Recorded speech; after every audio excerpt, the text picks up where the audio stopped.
Hey everybody, Sean Holsinger here from holsingersflyshop.com.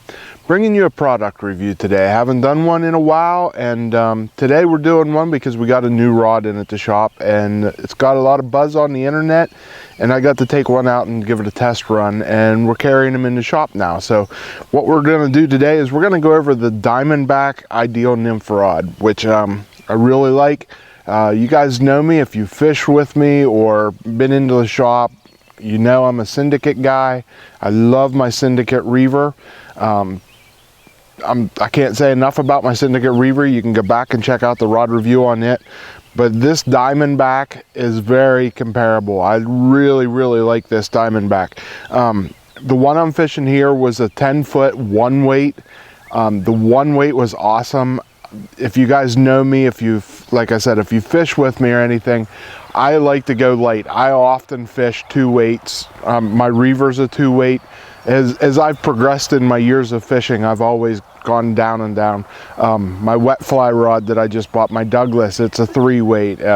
You know, I probably should be using a little bit bigger rod, but the 3 weight's a lot of fun to fish, and I handle fish with it great. So I like to fish a lighter rod. I feel there's more sensitivity to it.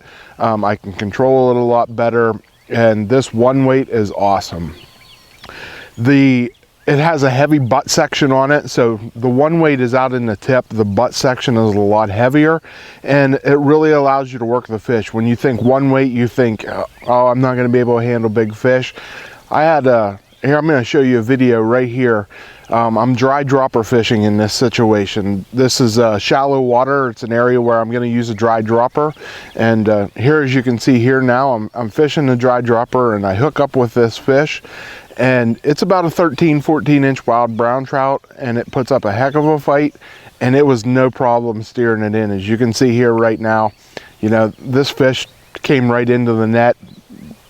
I didn't have to work it hard at all, and I landed this fish easily. So don't worry about that one weight if you're concerned about the smallness of the light rod. It actually makes fishing a lot of fun, and it makes it really sensitive too. So, you know, you're going to feel a lot of things. They've done a lot of things in this rod that some of the other rod companies. I should start out and say that this rod was designed by Joe Goodspeed, and he was the guy that had a huge hand in designing the Thomas & Thomas Contact. So there's a lot of things that are similar to the Thomas & Thomas Contact at a much lower price point. And a couple things that he's done, he's dropped the first stripping guide back closer, which when you hold that, it takes the slack out, which makes for a more sensitive rod. He has used stripping guides up through, single foot stripping guides up through to the last 3 where he uses snake eyes.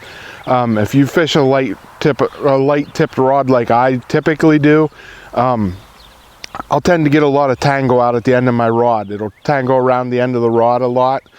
Using just the 3 stripping guides, snake eyes at the end, cuts that down. This setup, I didn't have any problems with that. I didn't wrap my leader around at all, so that I really liked. It got a little fighting butt. It tucks into your arm real nice. I like that. That worked really nice. It was really comfortable.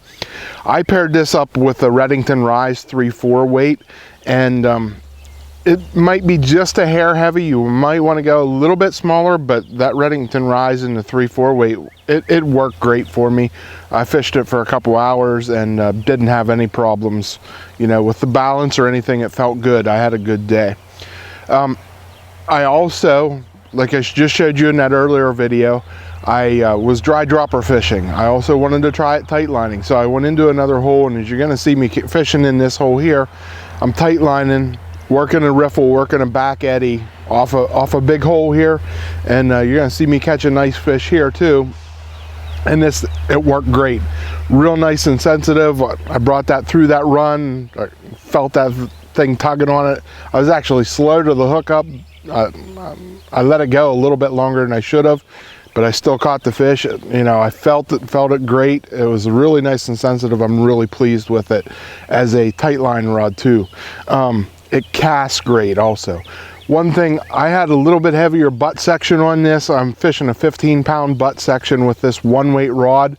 I'm going to when I get to fish this again, I'm gonna make a new leader for it. I'm gonna go with a lighter butt section and a lighter setup in general with this. This rod will handle that light tippet, and by cutting down, getting a smaller butt section and a smaller leader throughout, it's gonna cast a little bit better.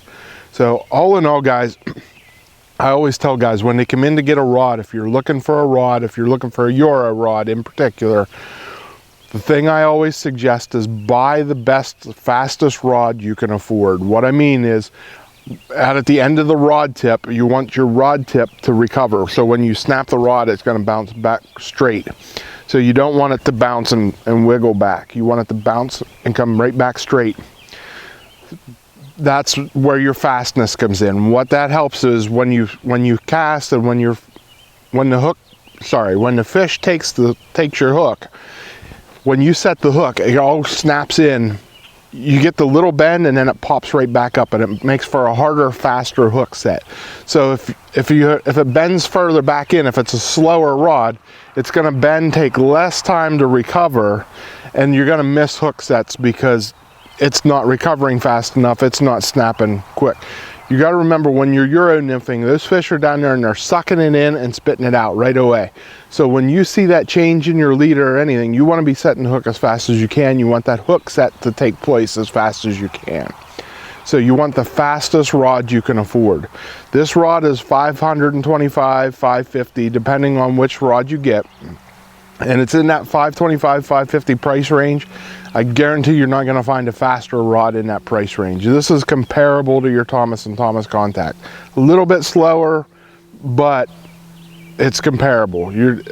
It's a great rod. I mean, for what you're paying, you're getting an exceptional rod.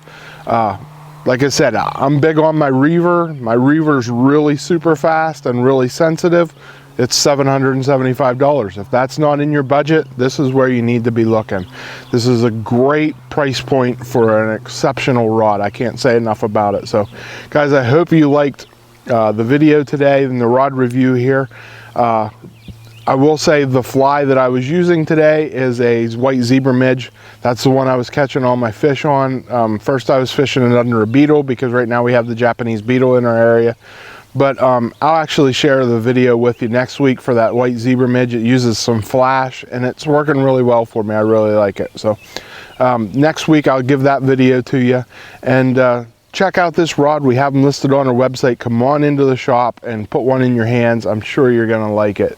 The Ideal Nymph, Diamondback Ideal Nymph, 10-foot one weight. We carry it in 1 and 2 right now, and when they get the 3s in, we'll have it in some 3s too. So thanks for watching, guys. Until next week when I bring you another video, I'm Sean Holsinger.